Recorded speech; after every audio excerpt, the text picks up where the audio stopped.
We're here today looking at our SLA camp, which is our summer learning camps right here at Maxine Smith STEAM Academy.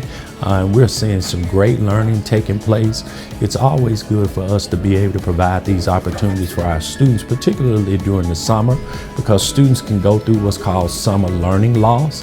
And to see students here today engaging in learning and teachers teaching is really, really great to see. We're also happy to be hosting some of our colleagues from the TDOE, from the Tennessee Department of Ed, who are also here looking at our Summer Learning Academy so they can see the great job that our teachers are doing. This is just really what I believe in, extended learning opportunities for students.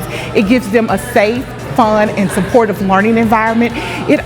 We also use this program to stop some of the learning loss that the students experience during summer break. We're super excited to be at stop number 2. We started off at Maxine Smith STEAM Academy. Now we're at Downtown Elementary to look at their Summer Learning Academy.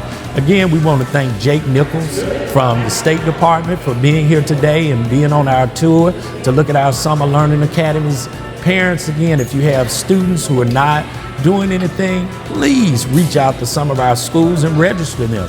At the Summer Learning Academies, students are going to be exposed to new learning, learning that they'll be exposed to in the upcoming year.